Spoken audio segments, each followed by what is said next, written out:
그 오징어 게임이 유행이었잖아요. 달고나 게임이 나오는데 저희 어렸을 때 보면 맞습니다. 학교 문방구 가면 화학 색소제 들어가 있는 쫄쫄이라고 아시나요? 알죠. 너무 맛있죠. 빨간색, 그러니까요. 파란색 색깔 아주 예쁘게 해서 초록색, 팔던 게 있어요. 노란색. 학교 선생님 뭐라고 하시냐면 야 불량식품 먹지 마. 그게 식생활 교육의 전부 다야. 근데 이 학교 지금 식생활 영양교육 보니까 스스로 알게 만드네. 그러니까 이게 왜 불량식품인지를 알려줘야 되는데 그냥 불량식품이라고 얘기하니까 납득이 잘 안 되는 거예요. 그렇죠. 이런 수업 어떻게 기획하게 되셨어요? 너무 좋다. 네, 보통 아이들이 저학년 때는 부모님이 골라주는 음식이나 간식을 먹게 됩니다. 하지만 고학년이 되면서부터는 부모님의 영향력에서 벗어나 혼자 학원을 가고 또 친구를 만나면서 간식이나 식사를 외부에서 스스로 선택해서 먹게 되는 경우가 많은데요. 그럴 때 아무래도 건강에 좋은 식품보다는 자극적이고 입맛에 맞는 가공식품이나 인스턴트 식품으로 끼니를 대신하는 경우가 많습니다. 식품 첨가물 교육은 바로 이렇게 우리 아이들이 음식을 스스로 선택하게 될 때 어떤 것이 내 몸을 건강하게 하고 어떤 것이 나의 건강을 해칠 수 있는지를 스스로 판단해서 가공식품보다는 자연식품으로 같은 가공식품이더라도 최대한 첨가물이 적게 들어간 음식을 선택해서 먹을 수 있도록 하는 데 그 목적이 있습니다. 근데 아까 선생님 무슨 벌레? 연지벌레요. 연지벌레? 연지벌레에서 저는 그 빨간색 소 뿌린 거니까 너무. 연지벌레가 사실은 그러니까 연지벌레가 천연 첨가물로 분류가 됩니다. 예, 분류가 되고 예전에는 딸기 우유에 많이 쓰였어요. 그래서 딸기 우유에 코치일 색소가 많이 쓰였는데 이 코치일 색소 자체가 약간 알레르기를 일으킨다는 보고가 많이 나왔었어요. 지금도 코치일 색소가 쓰이기는 하는데 뭐 맛살에도 쓰이고요. 그리고 뭐 립스틱 같은 거 립스틱에도 쓰이고 예, 그렇게 좀 몇 가지에 쓰이고 있어요. 그래서 요거를 이제 아이들이 요즘에는 사실은 식품 알레르기 조사를 했을 때 특별하게 어떤 건지 모르고 그냥 식품 알레르기가 있다고 써내는 친구들도 많아요. 그러니까 사실 이 코치일 색소에 알레르기가 있는 친구들은 그냥 이 코치일 색소 때문인지 아니면 어떤 화학 그 식품 첨가물 때문인지 모를 수가 있는 거거든요. 그래서 우리 아이들이 이게 무조건 위험하다는 게 아니라 뒤에서 확인을 해보고 확인을 해보고 나한테 이걸 먹었을 때 나한테 알레르기가 생기는구나 하고 아이들이 인지하는 게 중요해요. 그래서 나한테 좀 안전한 제품을 뒤에서 원재료명을 살펴보고 고를 수 있는 아이들이 좀 그걸 알면서 먹을 수 있도록 하면 좋을 것 같습니다. 아이들만 아니라 저도 알아야 돼요. 사실 근데 유통 판매되는 것이 다 이제 인증을 받았기 때문에 그 자체가 문제가 있다고 생각하는 거는 옳지 않습니다. 그렇죠. 이제 중요한 거는 아까 마지막에 친구들이 얘기한 것처럼 확인하고 그다음에 안전하게 먹자. 그러니까 내가 이거를 오늘 하루 먹었으니 이거를 더 먹지 말자.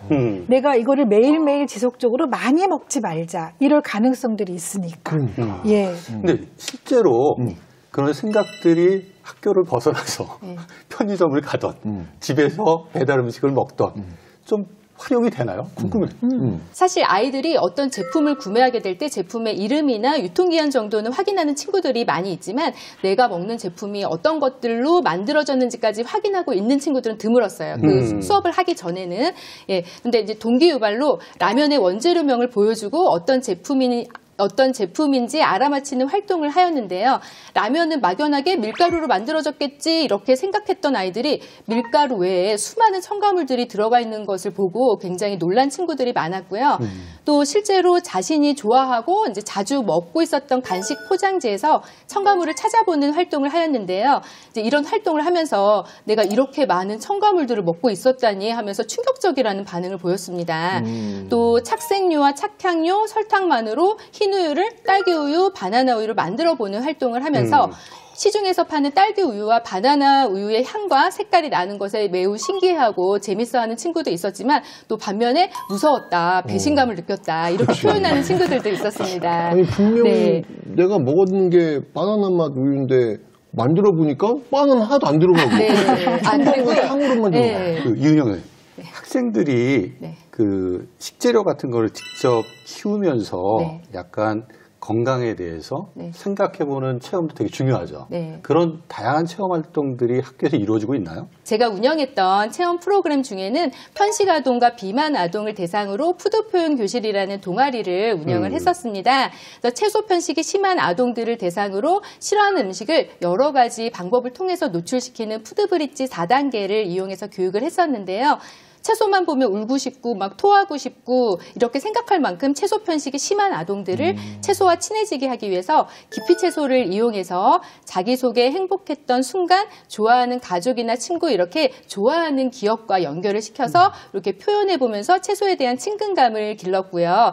또 이렇게 채소 편식도 새로운 음식을 두려워하는 푸드 네오포비아의 일종이거든요. 그래서 이런 새로운 음식을 두려워하는 푸드 네오포비아를 극복하기 위해서 푸드 브릿지 4단계를 이용한 요리 활동을 통해서 채소 편식을 교정을 하기도 했습니다. 근데 생각보다 전국에 있는 어린이집, 유치원, 초등학교에는 텃밭을 많이 가지고 있어요. 텃밭이 있다고요? 네, 텃밭을 많이 가지고 있습니다. 아닙니다. 보통 학교 안에 운동장 한 칸에다가 그런 텃밭을 쪽에다가? 많이 가지고 있고요. 그 다음에 이제 전혀 텃밭이 어려운 경우에는 이렇게 그 옥상에 이제 거기다도 만들고, 그다음 그런 게 어려운 경우에는 교실 안에 조그만 텃밭, 맞아요. 예, 그렇게도 저도 만들어서 초등학교 때 고추 키워본 적이 네, 있어요. 생각보다 이제 많은 어린이집과 유치원, 초등학교에서는 텃밭 체험을 많이 하고 있고요. 지금은 이 교육이 이제 확산이 돼서 중학교에서도 이제 텃밭 교육을 많이 하고 있습니다. 송 선생님 고등학교 있잖아요. 고등학교는 어때요? 요사 연구되고 있는 핫한 주제로 스마트팜이라는 개념이 대두가 되고 있는데요. 이는 온도와 습도를 정량적으로 시스템화시켜 작물을 재배를 하는 그런 시스템입니다. 근데 여기서 더 나아가 특정 영양소가 함유량이 많은 그런 작물을 재배하는데 최근 관심이 많이 몰려 있다고 합니다. 그래서 따라서 저는 텃밭 체험에서 더 나아가 나만의 스마트팜 만들기라는 체험 실습을 하는 프로그램 아이디어를 제시해 볼 수 있을 것 같습니다. 그 고등학교 정도 되면 내가 먹는 것에 대한 이해, 이것이 어떻게 세계와 연결되어 있는지, 나의 선택이, 그리고 내가 자립하기 위해서 어떻게 먹는 것을 생각해야 되는지 이런 가치와 철학을 가르칠 필요가 있지 않을까. 그래서 지금까지 교육에서 조금 더 먹을거리를 실질적인 생활과 철학으로 접근했으면 좋겠다라는 생각이 듭니다. 좋은 아이디어네요. 네. 사실 이제 초등학교나 중학교까지는 우리가 식생활 교육하는 거에 대해서 제대로 하고 있지 않나 이런 생각을 할 수 있는데 고등학교 되면 문제는 입시죠. 그렇죠. 뭐 의무적으로 교육을 한다고 해도 형식적이지 않을까 그렇죠. 이런 좀 우려가 있는데 송가영 선생님 어떻게 운영하고 계신지. 네, 영양식생활 교육이 연 2차시 이상 진행이 되어야 되는 것이 현행법상 의무입니다. 따라서 교과 수업 시수가 아닌 창의적 체험활동 시간에 연 2차시를 계획하여 교육을 운영을 하고 있는데요. 더 나아가 동아리를 개설 운영하며 관련 진로나 진학에 관심 있는 학생들을 대상으로 관련 교육을 실시를 하고 있습니다. 한편 수학능력 시험에서 교과의 분류로 영양식생활 교육이 들어가지는 않지만 배경 지식이나 창의 융합 교육으로 입시를 준비하는 학생들에게도 얼마든지 도움이 되는 그런 교육을 진행할 수 있다고 생각합니다. 이 고등학교에서 어떻게 영양 식생활 수업하고 있는지는 여전히 궁금합니다. 그래서 저희가 현장에 갔다 왔는데 화면을 보시면서 이야기를 나누시죠. 치명적인 기름의 유혹. 우리의 입맛을 당기는 음식에는 늘 지방이 들어있는데요. 아우 땡긴다. 우리는 지방에 대해 잘 알고 있을까요? 지방이라는 게 좀 더럽고 좋은 이미지는 아니잖아요. 평소에 영양에 대해서 딱히 뭔가 배울 수 있는 기회 같은 것도 없고 그냥 먹어도 맛있지만 알고 먹으면 더 맛있는 지방 이야기. 맛에 숨겨진 영양을 공부하는 하길고등학교를 찾았습니다. 그래서 육개월 끓이면 뒷다리 사이즈든 앞다리 사이즈든 부위하고 상관없이 불러줘요. 충분히. 맛의 재미에 빠진 영양식생활 동아리 학생들은 요즘 식재료를 공부하고 있는데요. 오늘의 주제는 바로 이 지방입니다. 많은 음식에는 돼지 기름에서 나오는 돈지와 소의 기름에서 나오는 우지를 주로 활용하는데요. 되게 얇아. 젤리? 이게 되게 단단하거든? 만져보면? 근데 손으로 만져보면 진짜 느낌이 약간 딱딱한 사람 근육 만지는 느낌 살짝. 이거는 그냥 이건 되게 돼지고기랑 다르게 말랑하고. 늘 조리된 음식을 먹던 학생들에게 돈지와 우지를 실제로 보고 만져보는 것은 색다른 경험입니다.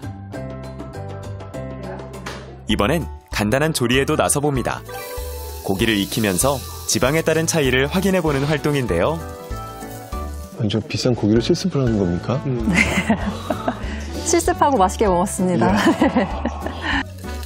육질에 따른 차이도 있지만 구울 때 녹아드는 지방의 성질에 따라서도 맛이 조금 달라집니다. 근데 소고기는 만져보면은 좀 많이 딱딱할 것 같은데 삼겹살은 좀 구우면 부드러우니까 그 때문에 좀 많이 부드러울 것 같아요. 돈지의 불포화 지방산은 혀에 닿았을 때 더 부드러운 맛을 내는 것이 특징인데요. 왜 부드러워질까? 융점이 낮으니까 우리 체온이랑 돼지 기름이 녹는 온도가 비슷한 거. 우리 혀에서 느낄 때는 어떻겠어요? 부드럽다고 느끼겠죠? 지방을 끓였을 때도 차이가 있을까요? 첫 번째 실험조에서는 돈지를 이용해 돼지고기 김치찌개를 끓여봅니다. 돈지가 국물에 퍼지면서 부드럽게 우러나기 시작하는데요. 지방의 역할을 배우니 김치찌개에 돼지고기가 들어가는 이유도 알게 되죠. 결론은 뭐지? 돈지가 좋다는 건가? 좋고 나쁨의 그런 어떤 가치 판단보다는 다양성이 존재한다고 볼 수 있을 것 같습니다. 계속 그 다양성 실험을 하고 있는 거구나 지금. 기름 때문에 좀 더 고소하고 맛있어요. 안 들어가 있는 것보다 더 담백하고 부드러운 것 같아요. 또 다른 조는 우지로 육개장을 끓여보는데요. 근데 여기는 왜 돈지 안 넣고 우지를 넣어? 돈지 진짜 아까 너가 조사하면서 말했잖아. 돈지보다 우지가 더 향이 세다고. 그럼 더 감칠맛이 좀 더 강하겠지? 시원한 육개장에도 지방의 역할이 중요합니다. 감칠맛을 더하고 향을 더욱 풍부하게 도와주는데요. 이거 우지 기름 냈을 때 돈지보다는 뭔가 향이 더 진했던 것 같아요. 1년에 한 번 정도씩은 다 해볼 수 있는 건가요? 학교 아니요. 동아리 실습 동아리만 시간에 하는 거죠. 매 차씩 진행하고 있습니다. 네. 우리가 흔히 먹는 찌개 속 지방의 역할. 돈지는 조금 더 부드럽고 깔끔한 맛을 내는 반면 우지는 향과 감칠맛을 더하는 역할을 하는데요. 이런 특성을 잘 이해한다면 필수 지방산처럼 꼭 먹어서 섭취하는 영양소들을 먹는 재미와 함께 즐길 수 있죠. 학생들은 조리 실습으로 지방의 특성을 알아가고 일상의 음식을 다시 살펴보며 음식의 맛과 원리를 알아갑니다.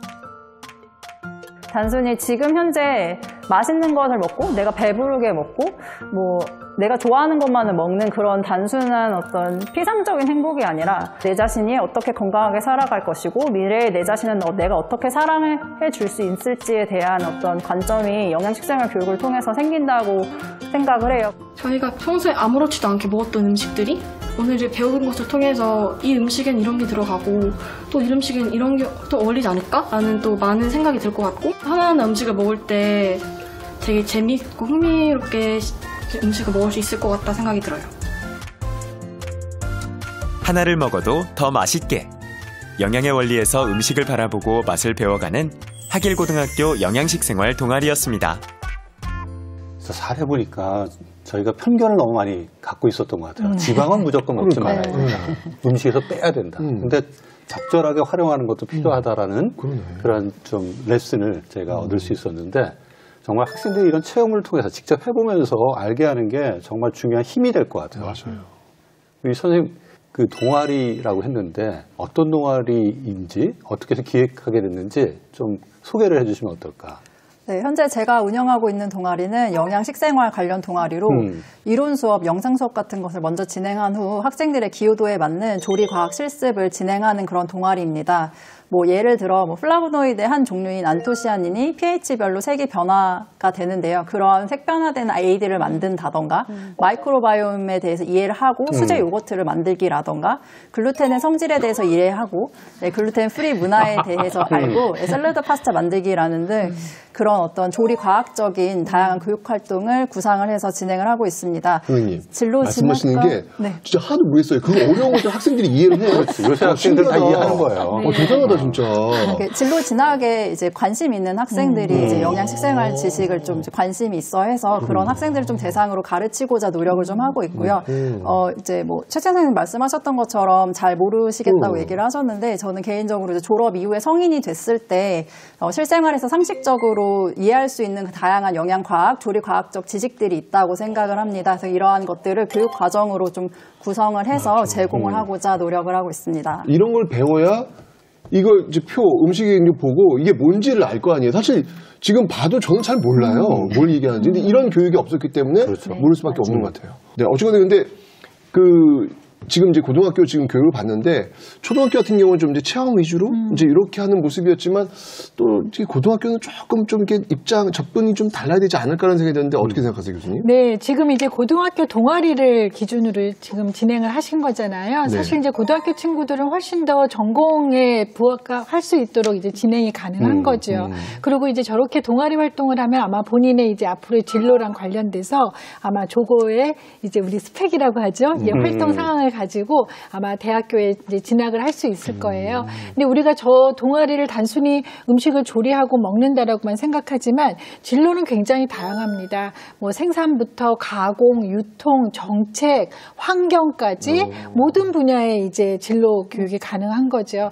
이제 아쉬운 거는 이제 고등학교는 사실은 우리 선생님이 이제 동아리 활동을 하시기 때문에 가능한 거지. 그렇지 않은 경우에는 저런 교육을 이제 접할 수 있는 기회가 없다는 거죠. 교과가 없기 때문에 지금 그런 좀 아쉬움이 있고요. 중학교가 좀 우리가 오늘 얘기에 좀 계속 빠졌어요. 그래서 제가 중학교 좀 소개해드리고 싶은데요. 네. 사실 초등학교는 우리 영양교사 선생님들이 거의 전국 초등학교에 계셔서 마치 탄탄하게 많이 접근이 되고 있고 이제 고등학교는 이제 진학과 관련돼서 우리 선생님 같이 접근되는 경우가 많은데 중학교는 사실은 이제 학교 교육을 중심으로 한 영양식생활 교육을 할 때는 조금 사각지대로 볼 수 있습니다. 영양교사 선생님도 좀 적고 그래서 이제 2020년부터 식품의약품안전처랑 연계해서 지금 중학교 영양식생활교육, 당뇨줄이기 교육 프로그램을 지금 개발해서 진행을 하고 있는데요. 저희가 이제 생각한 중학교 접근 채널은 중학교의 자유학기제라는 교육과정이 있습니다. 잘 아시죠? 예. 자유학기제는 이제 융합이 될 수 있고 또 창의적 체험활동을 할 수 있고 진로교육을 할 수 있고 그 다음에 이제 예술과 체육이 같이 들어가야 되고 동아리 활동을 할 수 있는 경우인데요. 저희가 이제 당뇨줄이기라는 교육 프로그램을 개발할 땐 중학교의 주요 교과, 이제 가정과 과학을 기반으로 했고, 그다음 체육, 그다음 국어, 수학, 사회 이렇게 접근을 했습니다. 사실 좀 생각이 제대로 이제 연결이 좀 어려우실 것 같긴 한데요.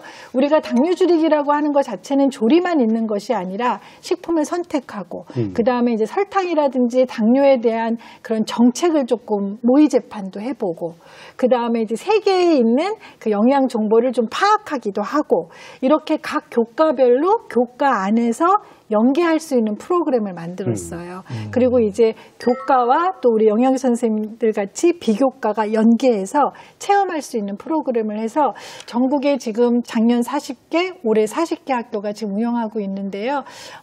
그 당뇨줄이기 프로그램이 교과랑 자유학기제 연계로 하기 때문에 사실 학생들이나 부모님들이 굉장히 반응도 좋고 그 다음에 실제 생활에서 실천할 수 있기 때문에 굉장히 중요한 교육 접근 방법으로 볼 수 있습니다. 아니 근데 선생님 궁금한 게 저는 역사를 가르치는데 역사를 가르치는 데 있어가지고 컨텐츠들이 굉장히 많아요. 뭐 블로그나 SNS나 뭐 영화, 드라마 뭐 많이 있단 말이죠. 오늘 근데 주제는 지금 영양식생활 교육이잖아요. 그거 가르치실 때 혹시 필요한 컨텐츠 이런 거는 어떻게 많이 있어요? 좀 컨텐츠들이 충분하다고 보기는 좀 어려운 것 같고요. 작년에 코로나 사태 발생으로 이제 대면 영양 교육이 어려워지면서 온라인 교육 컨텐츠의 경우 이제 자료들이 없다 보니 막 부랴부랴 급하게 만드는 등의 어려움이 있었는데요.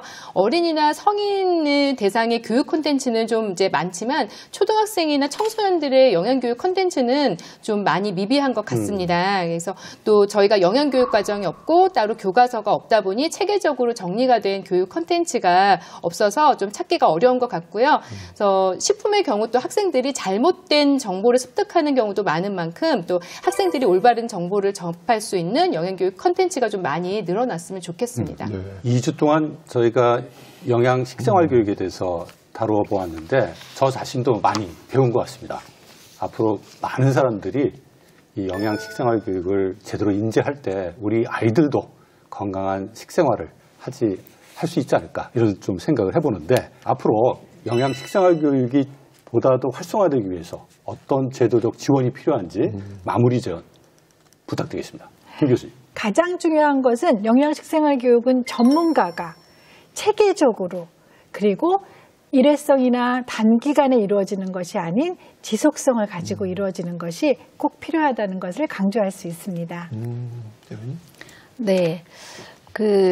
태아 때부터 입맛을 만들어진다라고 하는 말처럼 저희가 사실 생애 주기별로 촘촘하게 교육이 잘 짜여져야 되는데 지금 각 부처가 진행하고 있는 먹거리 사업도 굉장히 많이 있는데 이게 각 부처별로 칸막이 행정을 하고 있거든요. 그래서 그런 것들을 다 통합적으로 잘 이루어져서 모든 먹거리 사업에는 교육이 필수 조건으로 따라가야 할 것 같습니다. 그래서 그런 것들을 국가가 더욱더 책임 있게 잘 진행할 수 있었으면 좋겠고요.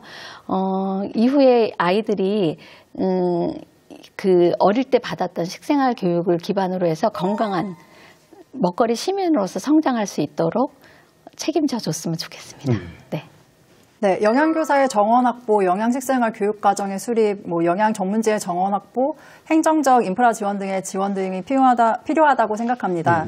단위 학교 내에서 급식 운영 사무를 지금 진행을 하고 있는 게 영양교사 한 명에게 좀 쏟아지고 있는 상황입니다. 학생들을 위한 영양교육이 이루어지기 위해서는 교육청 및 학교 구성원 모두의 원활한 행정협조, 인력 배치, 업무 분장 등 영양교사 한 명에게 업무가 과중되지 않는 그런 구조적 지원이 가장 시급한 상황이라고 보여집니다.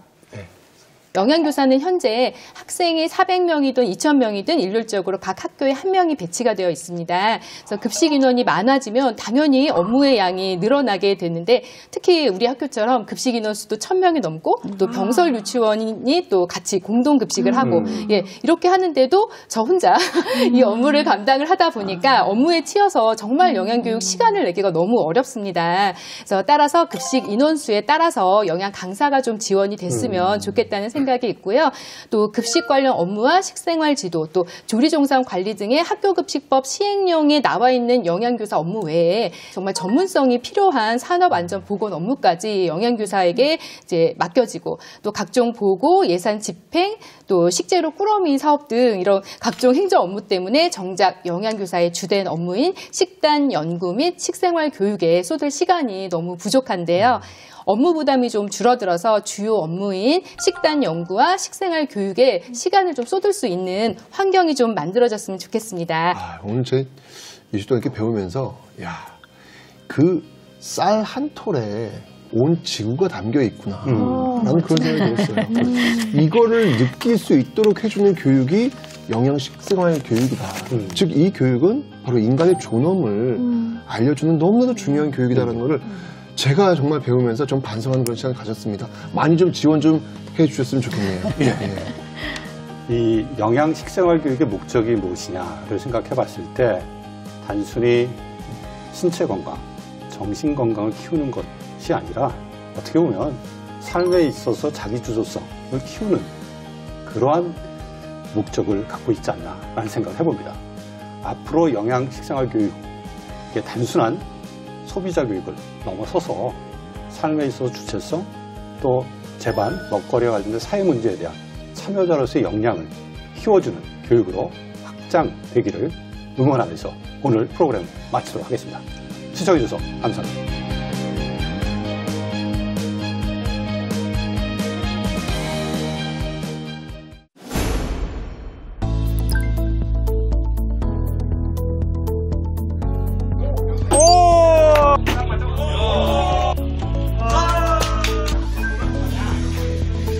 너무 뒤뚱거리는데.